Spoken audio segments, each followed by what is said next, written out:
A ver, la siguiente ponencia sobre las prohibiciones relativas de registro de marca nos las va a ofrecer Francisco Ripoll, que es licenciado en ADE y Derecho por la Universidad de Valencia, abogado especializado en propiedad industrial, habiendo ejercido la profesión durante más de 6 años en distintos despachos internacionales. Actualmente es jefe de área de examen del Departamento de Signos Distintivos de la OEPM, de la que es funcionario desde el año 2016, y ponente habitual en cursos jurídicos, seminarios, conferencias y reuniones internacionales relacionados con la propiedad industrial. Fran, cuando quieras. Muchas gracias. Bueno, muchísimas gracias primero a Belén por su amable presentación. Bueno, y en especial también a los organizadores del curso por habernos invitado a mí en concreto a participar y a todos vosotros a debatir sobre estas cuestiones tan interesantes y que tanto echábamos de menos, ¿no? Compartir en formato presencial. Sin más, bueno, como ha comentado mi compañera Patricia y como creo que es un reto al que nos hemos enfrentado todos los invitados a participar, desde luego para mí también va a ser muy difícil hablar en 45 minutos de toda la casuística que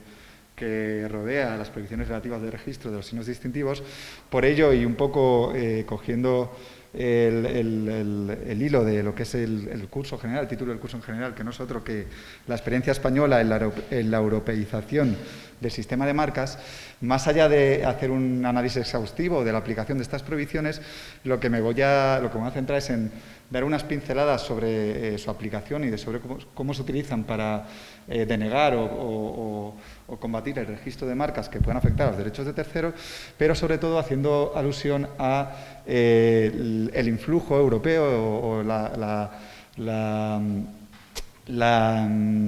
influencia de las normas europeas que han tenido y en qué medida han conseguido armonizar, ¿no?, esta europeización de nuestro sistema de marcas. Para ello,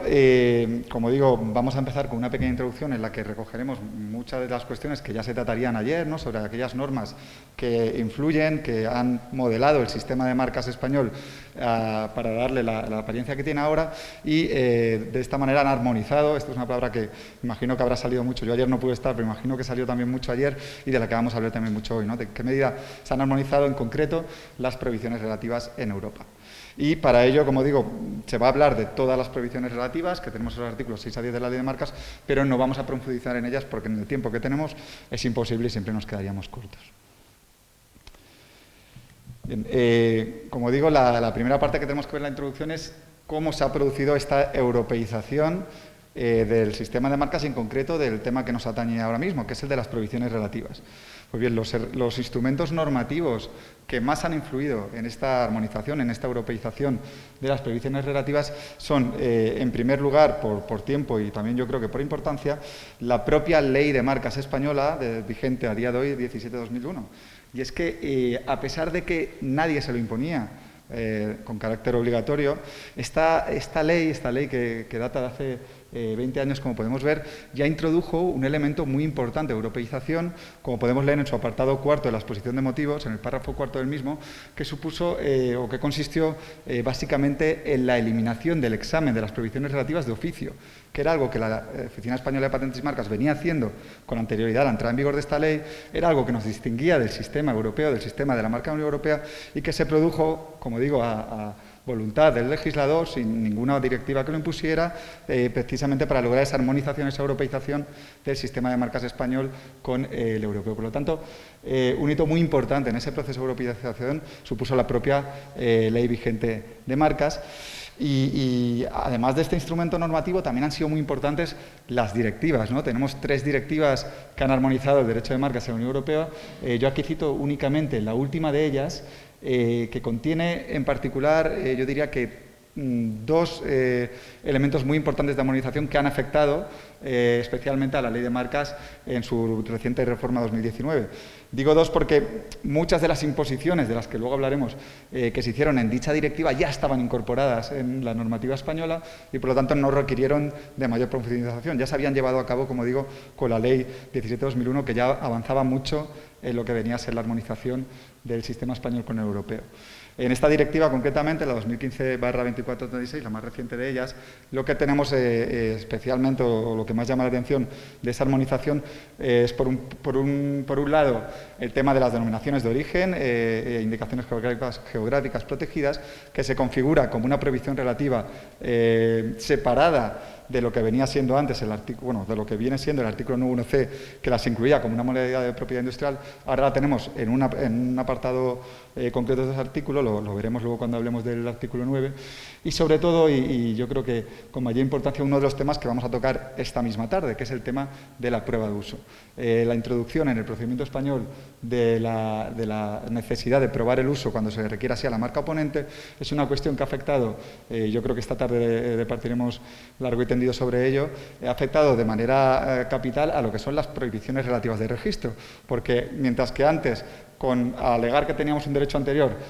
podríamos conseguir que se estimara nuestra pretensión y se denegara la marca del oponente, ahora, además de probar que tenemos un derecho anterior, puede que necesitemos probar que lo estamos usando, y la prueba o no de ese uso podrá tener consecuencias muy importantes. Por lo tanto, también un elemento de europeización muy importante ha sido esa directiva, que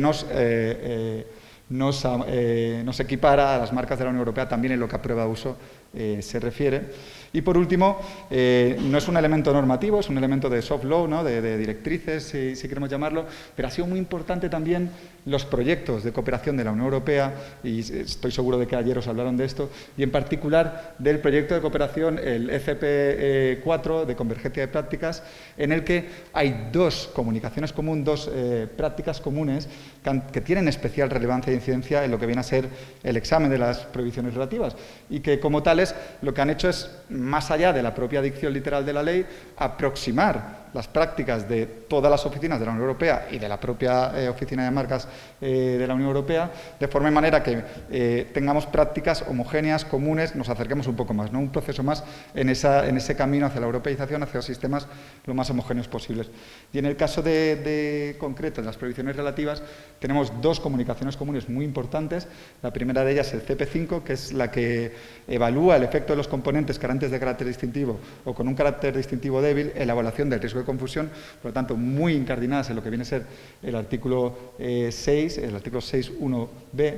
y por otro lado, la comunicación común del CP11, en el que lo que se evalúan son los exámenes de requisitos formales y los motivos de denegación, tanto absolutos como relativos, que serían los que aquí nos ocupan, de los nuevos tipos de marca. Muy interesantes también en relación con la ponencia que precedía sobre los nuevos tipos de marca y en qué medida se hacen estos análisis comparativos entre una marca, pues, por ejemplo, sonora y una marca gráfica, ¿no? Luego hablaremos un poco más sobre ello. Por lo tanto, visto, bueno, y no lo pongo aquí, pero no ha dejado de hablarse de ello durante los 2 días, y obviamente hay que tenerlo en cuenta, que un elemento también muy importante de europeización en lo que es el sistema de marcas, tanto español como a todos los niveles europeos, es el Tribunal de Justicia de la Unión Europea y sus sentencias en resolución de cuestiones prejudiciales. Porque no olvidemos que lo que hacen, sin ser ley ni norma, lo que hacen estas sentencias es vincular a todos los Estados miembros en la interpretación de artículos de la directiva, y como tales, esos conceptos jurídicos indeterminados o esas formas de aplicar esos artículos que, en principio, leyéndolos en la ley pueden parecer muy claros para todos, pues se va un paso más allá con esas interpretaciones de los mismos que hacen las sentencias, y también nos vincularían y por ello lograrían ese efecto armonizador.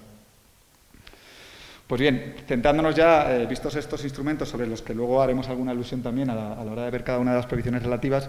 vamos a ver, vamos a explicar qué son estas prohibiciones relativas, por si alguno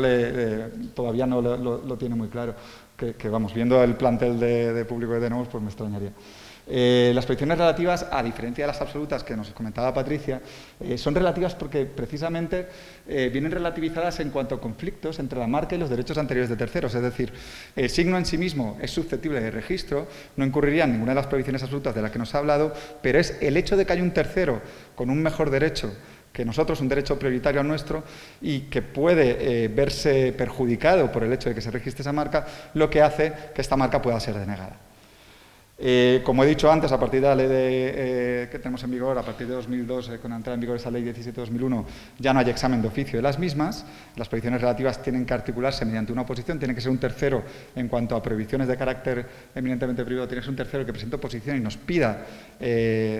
probando y argumentando que procede la denegación por esa prohibición relativa, que así hagamos, salvo la excepción del artículo 9.1b, sobre la que luego hablaremos un poco. Y luego, tened en cuenta también, que esto es muy importante, que en nuestro caso, en el caso de la legislación española, todas las causas de denegación relativas, por prohibiciones relativas de registro, son también causas de nulidad relativa, ¿vale? Esto no sucede en todos los sistemas, sucede en el sistema español, no sucede en todos los sistemas, como veremos en el caso del sistema de la marca de la Unión Europea, donde algunas son solo causa de nulidad, pero no de denegación. Y precisamente aquí tenemos una tablita con ese esquema para que veamos cuán armonizados estamos con la marca de la Unión Europea y dónde están estas diferencias que precisamente atañirían a estas cuestiones de nulidad o de causa de nulidad solo o causa de negación y nulidad que tenemos. Aquí tenéis reseñadas lo que serían las prohibiciones relativas que la última directiva, que la Directiva 2015, contempla como posibles derechos anteriores que pueden configurar, que pueden constituir la denegación de una marca. En rojito tenéis aquellas que son de obligada previsión por los Estados miembros y las que tenéis en negro más abajo de las rojas son aquellas que son voluntarias. Es decir, un Estado miembro podrá prever ese motivo de denegación relativo de una marca o no. En el caso de la española, veréis que estamos, al igual que la marca Unión Europea, que hemos recogido casi todas ellas, menos la de la marca anterior extranjera registrada con mala fe, que si bien el supuesto concretísimo no está recogido como tal en nuestra legislación, sí que tenemos, por ejemplo, la marca de agente, que es un supuesto de mala fe parecido, pero en el que tenemos que probar además una relación contractual de un tipo especial, luego hablaremos de ella, que sí que está, ¿no? Donde veis que la ley de marcas prevé denegación, como hemos dicho antes, las mismas causas de denegación también son de nulidad, por lo tanto tenemos esa doble vía siempre, denegación y nulidad para estas causas de prohibición, y donde veis solo nulidad, que es el caso de la marca de la Unión Europea, las tres últimas causas. Ellos en el sistema de la marca de la Unión Europea no prevén la oposición con base en estos derechos anteriores como causa de denegación, pero sí podrían articularse una vez registrada esa marca por la vía de la nulidad. Y bien, ya para acabar esta pequeña introducción, simplemente remitiros a documentos de interés para el tema que nos ocupa, de las prohibiciones relativas. Como no podía ser de otra forma, la ley de marcas y su reglamento de ejecución, las comunicaciones comunes de las que os he hablado ya, el CP5 y el CP11, y luego ahí en medio, como tercera, hago una remisión a las guías de examen de prohibiciones relativas de registro, relativas recientemente aprobadas y publicadas por la oficina en su versión renovada y que son muy útiles para cualquiera de vosotros que quiera profundizar sobre este tema o ver en detalle cómo se aplica, que ya digo que no voy a poder entrar mucho detalle en esta ponencia, pues que las puede consultar y tienen muchísimos ejemplos y muchísimas menciones sobre cómo se aplican. Bien, después de esta pequeña introducción, como digo, vamos a entrar poco a poco, sucintamente, a hablar sobre cada una de estas prohibiciones y, en la medida de lo posible, ver si ha habido algún elemento de europeización o cuáles son los que más influyen en las mismas. Y la primera de ellas son las marcas anteriores y los nombres comerciales anteriores que se prevén como una prohibición relativa, como un derecho que cualquier tercero que tenga una marca registrada anterior o un nombre comercial anterior puede hacer valer contra una solicitud de registro en los artículos 6 y 7 de la Ley de Marcas. El artículo 6.1 lo que establece es que una marca no podrá registrarse cuando exista identidad total o cuasi identidad con una marca anterior o similitud. Luego entramos al detalle. Y por marca interior tenemos unas marcas que se regulan, que me define el propio artículo 6 en su apartado 2, una serie de marcas, un listado que luego veremos. Pues bien, en relación con este artículo 6.1a, el de la doble identidad, vulga decir que ha tenido mucha importancia este cambio que mencionaba, ¿no?, en la primera parte de la presentación, operado por la Ley de Marcas de 2001. Y es que la doble identidad, es decir, identidad de productos, identidad de signos o de servicios, no va a suponer, por muy famosa que sea esa marca, y tenemos aquí el ejemplo de una solicitud de marca Facebook por un particular, un español que decidió pedir esta marca, para servicios de telecomunicaciones en la clase 78, por mucho que Facebook sea muy famoso y por mucho que haya una coincidencia plena entre el signo y los servicios, en este caso, la Oficina Española de Patentes y Marcas no podía denegar esta marca, a no ser que se hubiera presentado la oposición que presentó el famoso Facebook, como no podía ser de otra forma. Y es que, como digo, es muy importante que os quedéis con esta idea, las prohibiciones relativas no son apreciables de oficio, requieren de una acción de la parte. Y en relación con la segunda, con el segundo apartado, el 6.1b, además de la doble identidad que veíamos antes, tenemos otra parte de la prohibición, la del 6.1b, que lo que impide es que se registren signos idénticos o semejantes a marcas anteriores cuando estén registrados para productos idénticos o similares y, tercera derivada, existe un riesgo de confusión en el público. Vemos aquí en el esquemita de abajo que la dicción de este artículo, aunque esté todo en un párrafo, podríamos separarla como en tres requisitos, ¿no? Muy bien diferenciados, que sería que los signos sean idénticos o se parezcan, que los productos o servicios sean idénticos o se parezcan y que exista riesgo de confusión. Se tienen que dar los tres cumulativamente. Bien, aquí, como digo, el artículo tiene como unos conceptos jurídicos indeterminados amplísimos y lo que nos viene a rellenar ese hueco y lo que viene a hacer que ese hueco rellenado tenga un poco de sentido a lo largo y ancho de toda la Unión Europea, esa europeización de la que hablamos, se produce precisamente por las sentencias del Tribunal de Justicia de la Unión Europea, en la que tenemos pronunciamientos muy interesantes en relación con el análisis de riesgo de confusión, en relación con cómo influye la interdependencia que se llama, ¿no? Cómo influye el hecho de que se parezcan muy mucho los signos y los productos y servicios no tanto, ¿no? Pues qué peso en esa balanza para valorar el riesgo de confusión, qué papel juegan. O incluso dentro del parecido de los propios signos. Sabéis que los signos se comparan desde un punto de vista gráfico, o visual,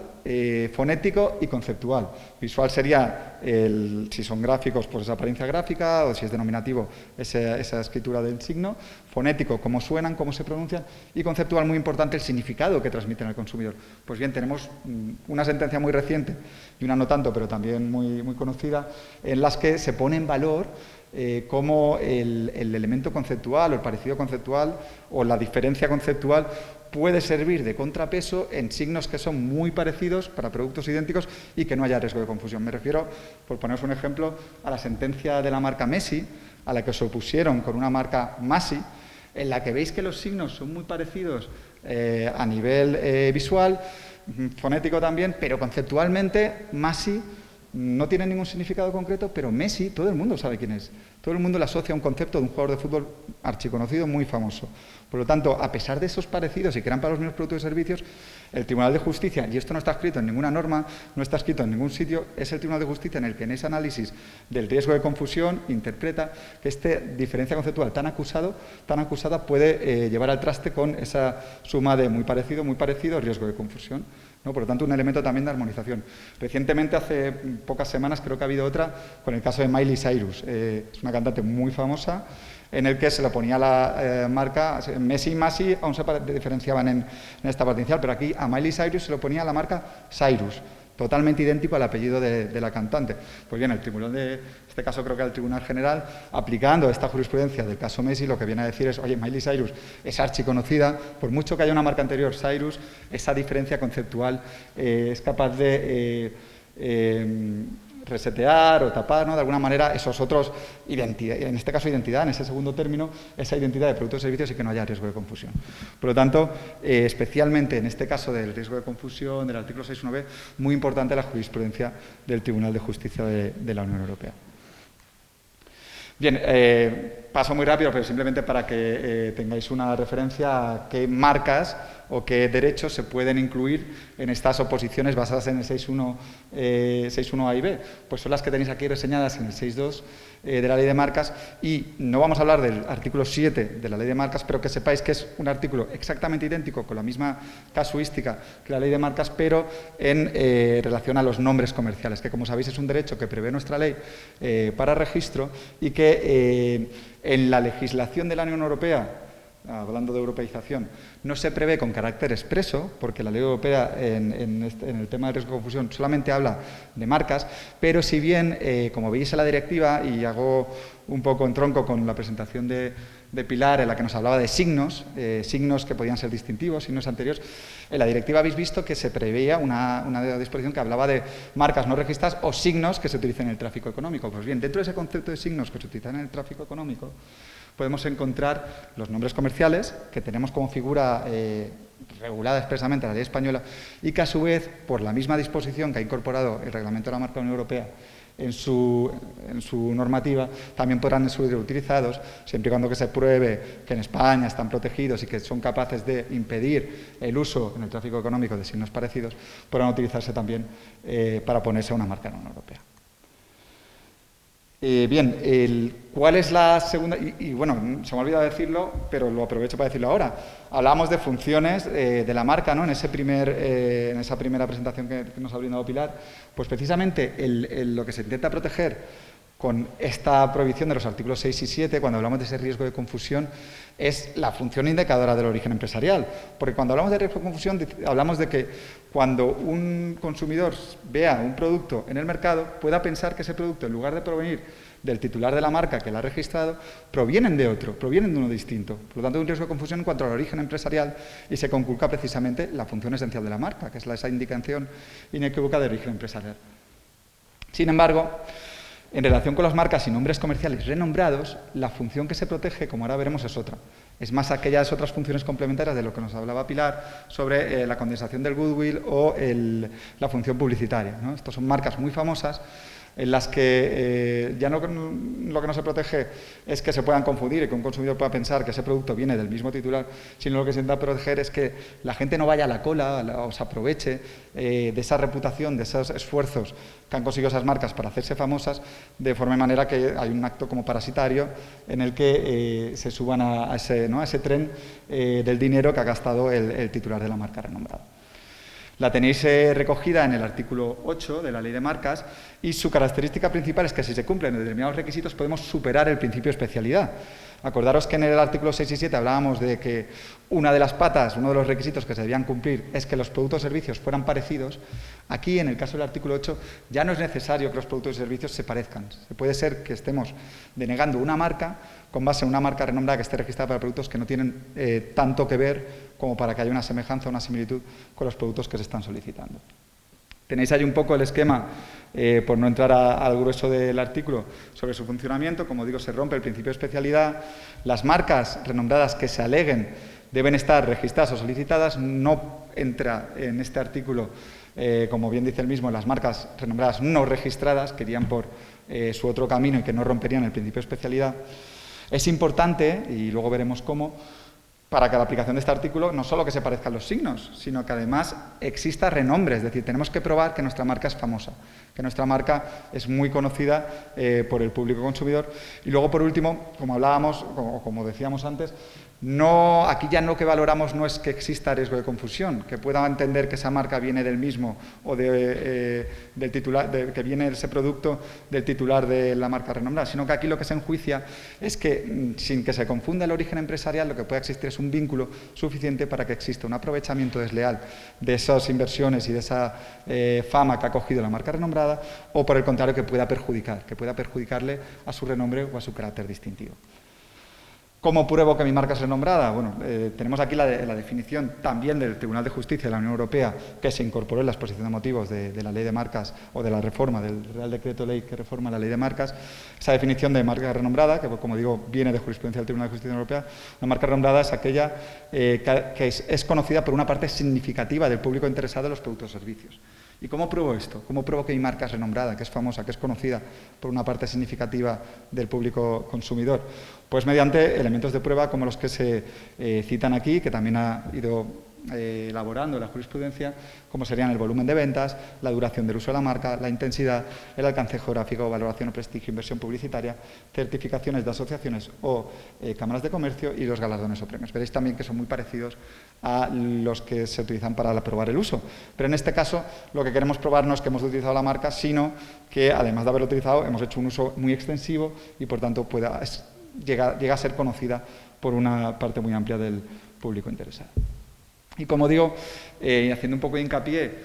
en esa diferencia con el riesgo de confusión que tenemos, aquí lo que se nos exige es que exista ese vínculo entre los signos, por lo tanto, no es tanto que uno me lleve a pensar en el titular del otro, que me pueda confundir, que pueda pensar que le estoy comprando a Zara o que le estoy contratando un servicio a Zara, sino que simplemente que ese signo, por las características que tiene, por ese parecido en cuanto a los signos, me lleve a hacer una conexión con Zara y, como derivada posterior, esa conexión además debe implicar que se pueda obtener una ventaja de ese carácter distintivo de renombre. En el caso de la clínica Zara Dental, por ejemplo, por enunciaros alguno, en este caso era un señor que pidió el nombre comercial Clínica Zara Dental para servicios odontológicos, ¿no? Para una clínica dental.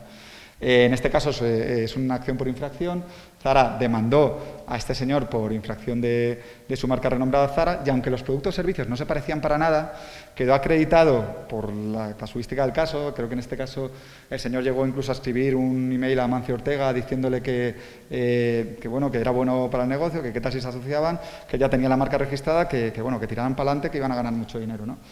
Un tipo de pruebas que daban lugar a que se viera claramente que este señor lo que intentaba, nadie iba a confundir, nadie iba a una clínica de Zara pensando que le iban a prestar servicios bajo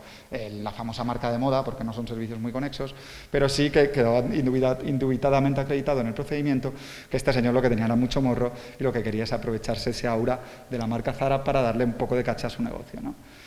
Y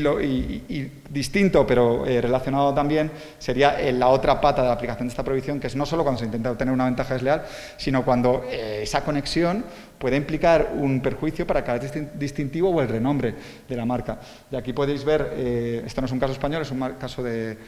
Estados Unidos, en el que se intentó registrar como marca el logotipo de Ford con las palabras fraude.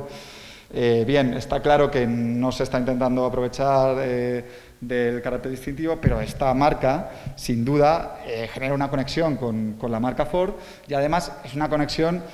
mala para Ford, ¿no? Porque de alguna manera está como riéndose o haciendo alusión a que Ford es un fraude, ¿no? Por lo tanto, también en este sentido estaría protegido el goodwill o la función publicitaria de la marca para evitarle un perjuicio a la misma. Luego tenemos la excepción de justa causa, y es que si concurrieran todas estas características, todos estos requisitos, pero el solicitante de la marca que se está impugnando con base en esa marca renombrada prueba que tiene una justa causa para ese registro, es decir, está utilizando esa marca renombrada de una manera descriptiva o de otra índole, pues podrá superar la prohibición del artículo 8. Esto no pasa mucho, pero que sepáis que existe también esa vía de defensa a alegar por el solicitante de la marca. Bien, dejando a un lado entonces lo que vendrían a ser la utilización de marcas o nombres comerciales, ¿no?, para las prohibiciones de registro, tenemos también los artículos siguientes, en el artículo 9 en concreto, 1A y 9.1b, en la protección del nombre, la propia imagen y personajes famosos. Y volviendo al tema de la europeización, recordad que esta causa de denegación se prevé en la directiva de manera voluntaria, es decir, la directiva no impone que los Estados miembros tengan que incorporarla. En el caso de España está incorporada como causa de denegación, en el caso de la Unión Europea no la tenemos como causa de denegación, pero sí como causa de nulidad. Por lo tanto, así como en los otros veíamos que la armonización podía ser mayor, en estos casos pues el propio hecho de que no sea causa de denegación de registro sino de nulidad ya establece alguna diferencia, y son de las pocas que vamos a tener, ¿vale? Pero tenerlas en cuenta como este tipo de excepciones. El artículo 9.1 A y B se diferencian básicamente el que en el A podemos impedir el registro de nuestro propio nombre y apellidos o de una fotografía de nuestra imagen como marca, porque tenemos un derecho de personalidad y podemos impedir que un tercero sin nuestra autorización utilice ese nombre civil o esa imagen nuestra para vender productos o servicios. Y sin embargo, el artículo 9.1b añade un poco de complejidad, porque aquí lo que tenemos, y esto es una especialidad muy propia del sistema español, que no tenemos en el sistema de marca europea, lo que impide este artículo es que se registre el nombre, el apellido, el seudónimo o cualquier otro signo. Es decir, hemos llegado a tener la silueta de Marilyn con la imagen esta levantando la falda, ¿no?, en la trampilla. Puede ser cualquier cuestión, cualquier signo, cualquier imagen o cualquier incluso palabra, ¿no?, lema o cualquier frase hecha que el público consumidor identifique con una persona distinta del solicitante, con alguien famoso, ¿no? Por lo tanto, los requisitos es que se identifique a una persona real famosa con ese signo y que el que lo solicite no sea esa misma persona famosa o que no cuente con su autorización. Y aquí tenemos la única excepción de prohibiciones relativas que sí que son examinables de oficio, como tenemos ahí, con ciertos límites. Límites que se establecen en el artículo 4 de la Ley Orgánica 1/1982, en el que se prevé la legitimación en caso de que haya fallecido la persona titular de ese derecho a la personalidad, es decir, si esa persona famosa ya no está viva, ¿quién puede ejercitar esos derechos a la personalidad por él? Lo tenemos regulado en ese artículo 4 de la Ley Orgánica. Y también hasta cuándo se puede seguir protegiendo ese derecho a la personalidad. Y en lo que atañe a esa apreciación de oficio, nosotros aplicamos ese límite de máximo 80 años desde la muerte de la persona famosa para aplicarlo de oficio, porque es lo que la Ley Orgánica establece para que el Ministerio Fiscal pueda, en este caso una autoridad pública, que no es la OPM, pero en este caso lo que hacemos es aplicarlo por analogía para poner un límite temporal, podría proteger ese nombre de un tercero. Un ejemplo de cómo ha aplicado esto y cómo se puede superar sería el caso de la solicitud de marca Los Manolos, en la que se pedía por Mediaset España, por lo tanto, no por las dos personas cuya imagen. Y tenemos un poco la aplicación de las dos normas, ¿no? Tenemos la imagen de ellos perfectamente identificables como los dos Manolos y además la referencia a Los Manolos que claramente se identifica con estas dos personas. Pues bien, en este caso, de oficio, se emitió un suspenso por el 91B por parte de la oficina en la que le requeríamos que o presentaba autorización o no podía registrarse esta marca por Mediaset porque no era el titular de este derecho a la personalidad. Pues bien, ¿cómo se subsanó esta prohibición relativa? Prohibición relativa aplicada de oficio como excepción a lo que veníamos viendo antes. Pues el titular, Mediaset España, recabó la autorización de Manolo 1 y Manolo 2 para que se pudiera registrar esta marca y se superó, por tanto, la prohibición y se acordó la concesión de esta marca Los Manolos. Bien, en relación con, y veis que hacemos un salto, pasamos del 9.1 a B, que nos quedaban 2 letras más, al 9.2, el hecho de que yo proteja el derecho a la personalidad, ¿significa que hay un derecho a registrar el propio nombre como marca? Pues para evitar cualquier equívoco con esta defensa del nombre que se incluye en los artículos 9.1a y b, en el artículo 9.2 de la Ley de Marcas lo que tenemos es precisamente esa cortapisa, ¿no?, a ese planteamiento que se podría hacer. Y es que el artículo 9.2 lo que dice expresamente es que tú por llamarte fulanito de tal no vas a poder registrar siempre fulanito de tal porque lo podrás hacer siempre y cuando no existe una prohibición absoluta o relativa anterior que te lo impida. Es decir, no existe un derecho al nombre, el derecho al nombre es algo que tienes, bueno, no existe un derecho al registro de la marca como nombre, perdonad, el derecho al nombre es algo que sí existe, pero que tú tengas derecho a utilizar tu nombre no significa que tengas derecho a registrarlo como marca, que es precisamente lo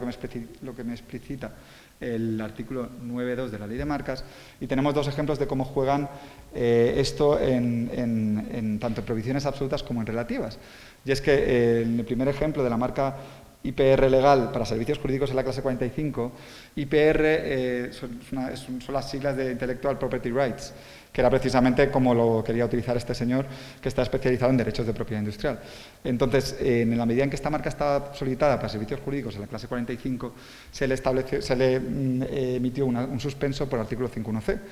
Derechos de propiedad industrial e intelectual legal para servicios jurídicos de la 45 era descriptiva como una catedral. El señor contestó diciendo, oye, pero es que yo me llamo Ion Penas Rodríguez, son mis iniciales. Y dijimos, bueno, pues si quieres funciona así en el mercado, pero como marca no te lo podemos registrar porque es descriptivo, ¿no? Lo mismo ocurre, y en este caso nos atañe más, por el tema del que hablamos, con el caso de las relativas. Un señor que se llama Carlos Zúñiga, no sé qué, intenta registrar Carlos Zúñiga como marca. Él es torero y, pues oye, no ve otra forma que más adecuada que ejercer en el tráfico económico su profesión que registrar su nombre y apellido para actividades taurinas en la clase 41. ¿Qué pasa? Se le opone un titular de una marca anterior, de la marca Zúñiga y Toros, actividades taurinas, también para la clase 41, se le opone diciéndole, oye,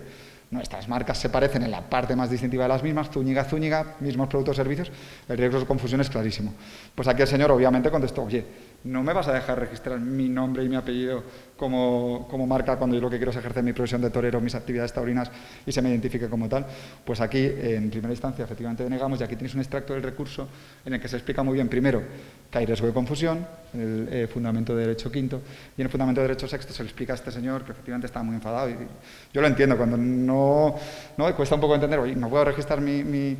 mi nombre como marca, pues se le dice que efectivamente no por la aplicación de ese artículo 9.2 y que nada impide que él la utilice, que utilice su nombre en el tráfico económico. De hecho, tenemos un artículo 34 que establece un límite al uso del propio nombre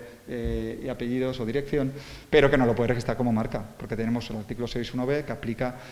y prohíbe ese registro como marca.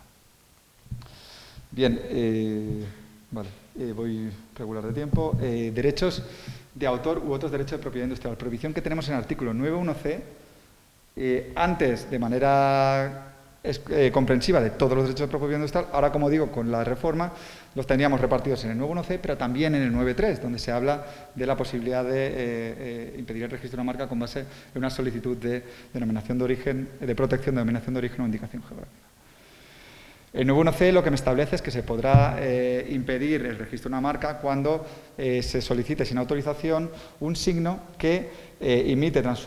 reproduzca, imite o transforme creaciones protegidas por un derecho de autor o por otro derecho de propiedad industrial distinto de los contemplados en los artículos 6 o 7. Es decir, se excluyen las marcas que ya tenemos protegidas de manera específica y aquí lo que cabrían son tanto los derechos de autor como los diseños industriales o las denominaciones de origen de identificaciones geográficas que, como digo, se metían aquí pero tienen su regulación específica y especial en el 9.3.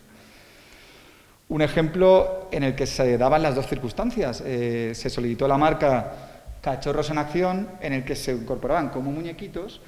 como elementos esto era una especie de cartel, figuras,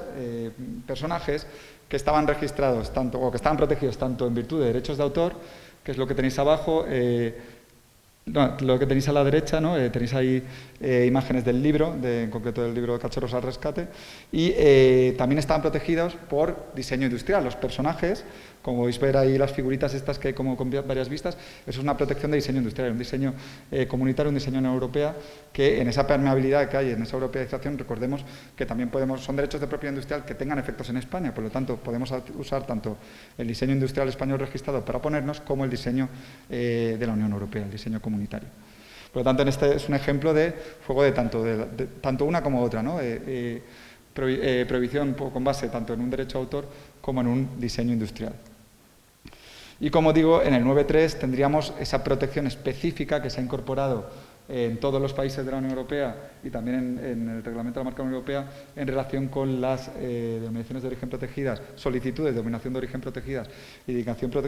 geográfica protegida, que lo que tenemos aquí es unas condiciones para que se aplique, que serían que se presenta, que la solicitud haya sido presentada ya, que finalmente se registre y que el registro de la misma impida el registro de marcas posteriores. Por lo tanto, importante para que tengamos claras las diferencias entre esta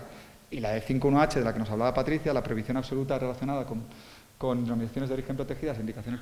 geográficas protegidas, es que 9.3 no es una prohibición absoluta y, por lo tanto, para aplicarla, es decir, para que podamos proteger una denominación de origen o indicación geográfica cuya solicitud se haya presentado pero no se haya registrado todavía, no se haya protegido todavía, tendremos que acudir a este artículo. Y para este artículo, para aplicarlo, necesitamos que haya una oposición. Oposición que deberá presentarse por el legitimado. No puede ser en este caso una entidad pública, no puede ser en este caso cualquier usuario interesado en esta denominación de origen, sino que tiene que ser el que esté legitimado, el que haya solicitado el registro de esta denominación de origen o indicación geográfica. Y también una de las diferencias es que no se pueden presentar observaciones, porque a diferencia del 5.1h, que sí que admite la presentación de observaciones por los legitimados para ellos, estamos ante una prohibición relativa y, por lo tanto, solo se puede articular con base en una oposición. Bien, dejando a un lado ya lo que sería el 9.1c y 9.3, relativo a aquellos derechos distintos de las marcas y de los nombres comerciales que me van a permitir presentar una oposición, entramos en otro apartado, en otra especialidad de la legislación española, que hacía referencia también un poco a aquello que nos ha mencionado antes Pilar, relativa a signos que también se utilizan en el tráfico económico o que no están previstos para ser utilizados en el tráfico económico, pero como una denominación social, y lo explicaba muy bien Pilar, no está previsto para ser utilizado en el tráfico económico, pero de facto se utilizan. Y de hecho pueden tener una función identificadora no por su figura jurídica o por la definición del concepto de tal que existe en nuestro ordenamiento, sino por el uso que se hace de él en el mercado.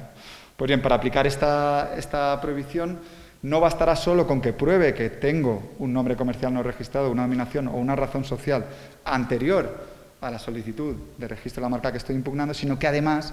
tendremos que probar el uso en el conjunto del territorio nacional o el conocimiento notorio del mismo en el conjunto del territorio nacional. Por lo tanto, un doble requisito, ya no solo que lo tengo, que es lo que me bastaría en el 6, 7 para articularlo, sino aquí, además de que lo tengo, que soy titular de ese derecho registrado o no registrado, registrado como denominación social o nombre comercial no registrado, tengo que probar que hago un uso extensivo del mismo en todo el territorio nacional o que hago un uso notorio del mismo en todo el territorio nacional. Y además, muy importante, aquí aunque hablemos de uso notorio, conocimiento notorio, recordemos que juegan los 3 pilares del riesgo de confusión. Tengo que acreditar que son parecidos los signos, que son parecidos los productos o servicios a las actividades o a las actividades para las que tengo registrada mi denominación social y para las que demuestro ese uso, y que existe un riesgo de confusión en el público. Aquí os pongo como ejemplo una resolución de primera instancia confirmada por recursos de la solicitud de marca Genertec, en el que se oponían con base en una